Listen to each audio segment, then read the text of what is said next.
Previously, Rain, a Tamer, was expelled from hero Ariel's party for his perceived weakness and being a burden. Determined to prove himself, Rain embarks on an adventure and encounters Canade, a girl from one of the strongest races. Moved by Rain's kindness, Canade forms a spirit contract with him, granting Rain her physical abilities. Later, during a guild quest, Rain meets Tanya, a dragon and another member of a powerful race. Rain successfully tames Tanya and gains her magical powers. Together, they continue their journey. After defeating the arrogant hero, he went deep in forest to get the Shield of Truth, but ended up making contact with Sora and Luna. The story continues with an arrogant young man accompanied by two soldiers confronts the twins, demanding their names and attempting to force them into becoming his concubines. The man, named Edgar, is the son of a lord and is infamous for his habit of kidnapping beautiful girls. Rain, repulsed by Edgar's actions, steps in to protect the fairy twins, causing his subordinates to turn against Edgar. However, Edgar takes innocent civilians hostage and threatens Rain to cease his interference. The twins contemplate using their magic to free the hostages, but Rain is hesitant, fearing the consequences of revealing their true identities and jeopardizing their ability to live in the human world. Suddenly, Rain has a brilliant idea. Through his recent battles, he has discovered that his magic possesses a unique quality that allows him to cast multiple spells simultaneously. Encouraged by this revelation, Rain decides to put his theory to the test.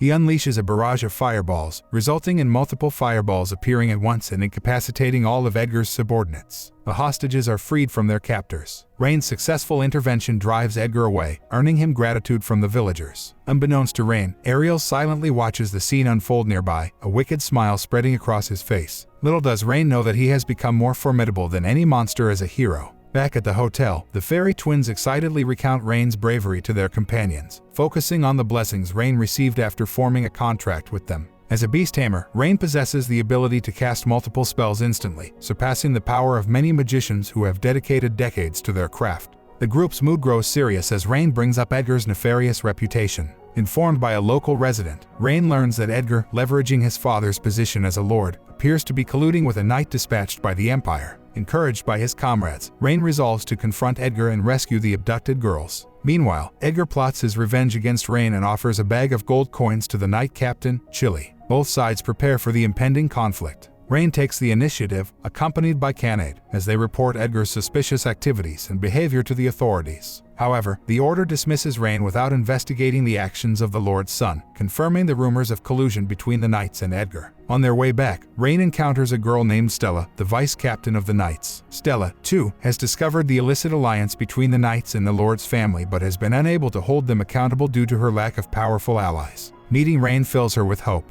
As Rain's reputation gradually spreads due to his previous accomplishments, coupled with the presence of a formidable girl from the Strong Cat tribe by his side, Stella pleads with Rain for assistance. Rain, in turn, requires someone to provide information from within the Order, leading to an immediate alliance with Stella. Their initial plan for the upcoming battle involves using bait to expose the corrupt members within the Order. Meanwhile, false information is spread, leading to the belief that evidence of collusion with Edgar can be found in a suburban warehouse. In an attempt to prevent Stella from discovering this fabricated evidence, Chili hastily assembles a group of henchmen to raid the warehouse. However, Jail and his men launch a surprise attack, while the fairy twins employ frost magic to seal the gate, blocking Chili's escape route. Rain utilizes new equipment provided by Gantz to launch a long-range assault, swiftly overpowering Jules' accomplices. Stella informs JLA that her companions have apprehended the Knights and obtained evidence of Jules' guilt. Despite the unfavorable circumstances, Chili adamantly refuses to surrender. Stella offers to engage in a one-on-one battle with Chili. She has known him for many years but remains uncertain about how he deteriorated into his current state. Tapping into the compassion within her heart, Stella channels it into her fighting prowess, ultimately incapacitating Chili. Learning of the fall of the Knights, Edgar vents his anger on a slave girl, unleashing his fury. After regaining his composure, Edgar devises a plan to gather his soldiers and launch an attack against Stella. It is at this moment that Ouz approaches Edgar, concealing his identity with a disguise. Ouz informs Edgar that Rain was also involved in the battle against the Order. Frantically exaggerating Rain's power and hostility towards Edgar, Ouz presents Edgar with a peculiar ring, claiming that it possesses the power to kill Rain.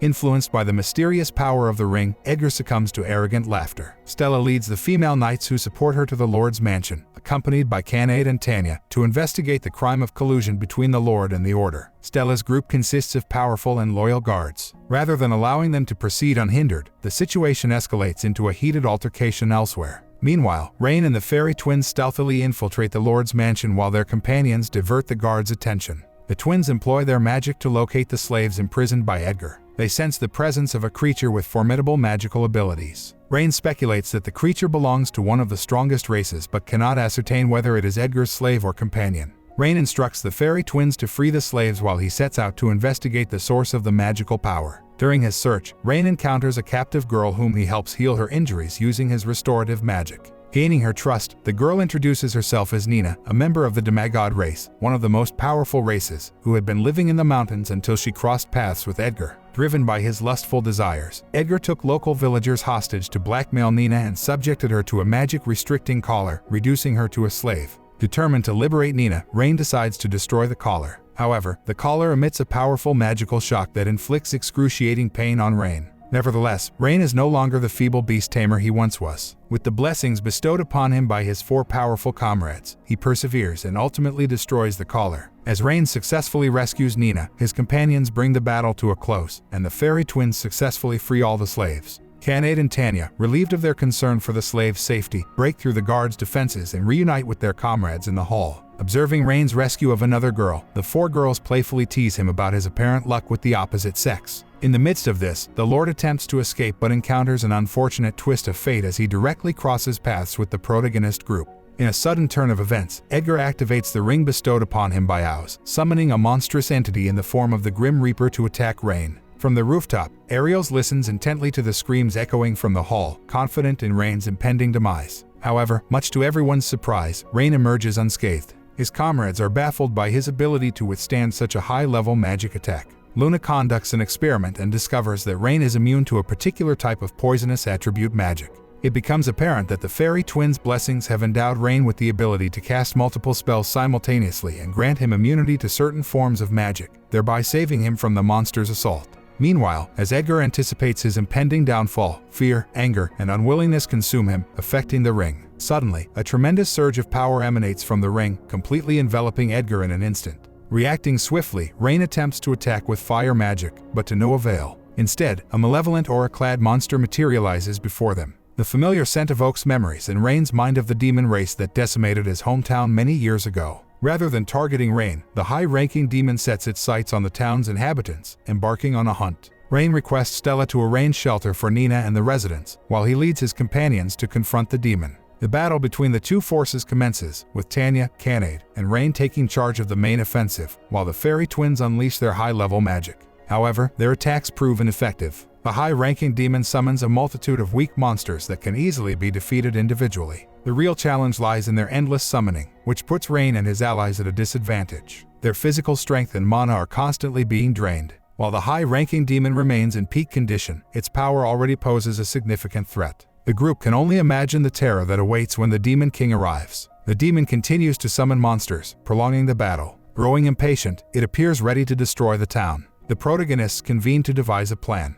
The fairy twins will utilize teleportation magic to evacuate the inhabitants, allowing Rain's party to focus solely on combating the monster army. Unfortunately, at a critical moment, the residents doubt the twins due to the historically sensitive relationship between humans and fairies. Fortunately, some humans who are familiar with the fairy twins step forward, demonstrating their trust in them. Ultimately, all the residents are safely transported. Meanwhile, the priestess Mina senses the presence of the demon. Mina and Agathe believe they should investigate the situation, but Ariel, asserting his status as a hero, rejects the proposal. In truth, Ariel anxiously awaits news of Rain's demise. At that moment, a group of adventurers joins the battlefield. They engage the monsters in fierce combat, displaying hero-like qualities and equipped with weapons and armor crafted by Gantz. These adventurers buy valuable time for Rain, and Nina also joins Rain's party. Though the god girl naturally abhors war, she decides to fight the demon in order to save innocent humans. Utilizing their expertise in spatial magic, the god race, with Rain's assistance, breaks through the monster army and reaches the high-ranking demon.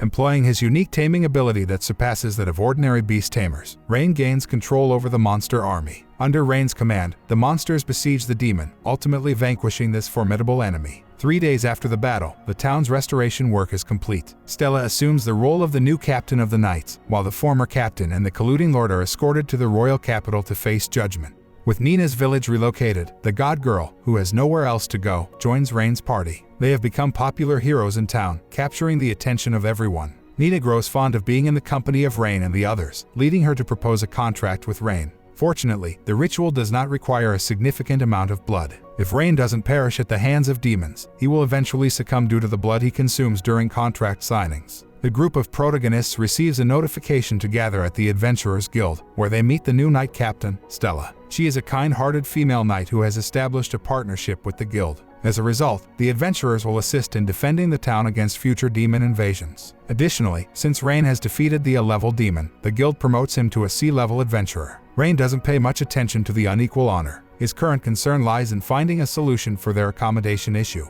He feels awkward sharing one hotel room with 5 girls. After a discussion, Rain and his companions decide to purchase a house in town and settle down. They begin their search for a suitable home. However, after visiting several options, they fail to find a decent one. Only the last one appears to be good in all aspects. Its only drawback is that it is rumored to be haunted. When Caned learns this, she immediately clings to Rain in fear. With no other houses to consider, they decide to explore the inside of the haunted house before making a decision. Shortly after entering the house, something unusual occurs. A seductive ghost appears before them, possessing a body as alluring as Tanya's and surpassing the appearance of the other girls in the protagonist group. Being incorporeal, the ghost effortlessly evades various attacks. She specifically targets Canade, who is terrified of ghosts, and playfully attempts to scare the cat-like girl. In a twist of events, Canade's extreme fright leads to a temporary transformation granting her the ability to attack ghosts. The situation takes a turn, with Canade now resembling a ghost herself. The fairy twin sees the opportunity to cast a sealing spell, temporarily trapping the ghost who had tried to attack Rain but is now under his control.